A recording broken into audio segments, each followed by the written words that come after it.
কিছু কিছু মানুষ দেখবেন আপনার সামনে অনেক প্রশংসা করে, আপনি যে পছন্দ করবেন দেখবেন তারাই আপনার নামে বদনাম গায়, আর এইসব মানুষগুলো অনেক ভয়ঙ্কর হয়। তো আসসালামু আলাইকুম, সবাই কেমন আছেন? আশা করি ভালো আছেন। আপনাদের দোয়া ও ভালোবাসায় আমিও ভালো আছি।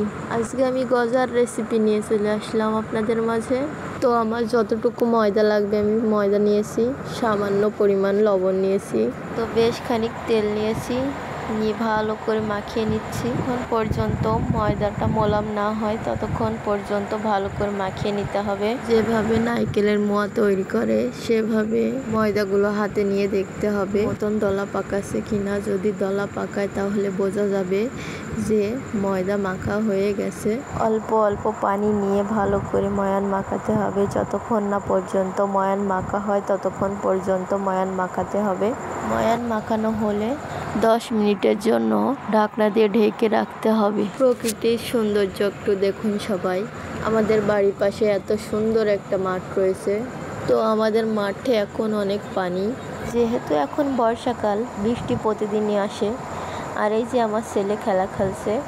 তো আমি আবার রান্নায় চলে আসলাম। 10 মিনিট রাখার পর আমি আবার ময়দার ডোটা আবার একটু মাখিয়ে নিয়েছি। সমস্ত ডোটা দিয়ে আবার একটা রুটি বানাচ্ছি। রুটি বানানো হয়ে গিয়েছে, এখন আমি কেটে নিচ্ছি।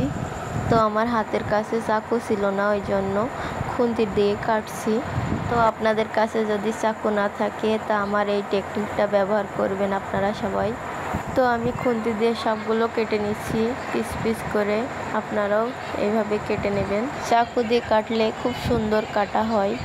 তো আমার ভিডিওটি সবাই একটু দেখবেন এবং আমার পাশে থাকবেন সবাই। তো আমার সবগুলো কাটা হয়ে গিয়েছে। তো চুলা ধরিয়ে নিয়ে কড়াই বসিয়ে দিয়ে তেল ঢেলে দিয়ে ভালো করে গরম করে নিয়েছি তেল। তো আগে থেকে কেটে রাখা গজাগুলো তেলের ওপরে ছেড়ে দিলাম।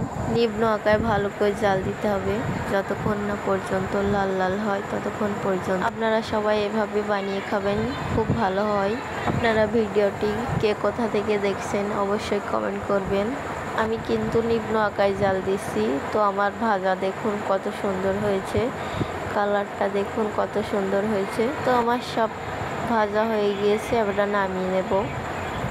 দেখুন কত সুন্দর খাস্তা হয়েছে। আমি একটি ভেঙে আপনাদের দেখাচ্ছি কি সুন্দর ভেঙে গেল। তো আমি কড়াই বসিয়ে দিয়েছি, কড়াইতে অল্প একটু পানি দিয়েছি, চিনি দিয়ে অনেকক্ষণ জাল করে হাত দিয়ে দেখতে হবে মিষ্টির ঝোলের মতন আঠালো আঠালো হয়েছে কিনা। মিষ্টির ঝোলের মতন আঠালো আঠালো হলে এই পর্যায়ে ভাজা গজাগুলো ফেলে দিতে হবে।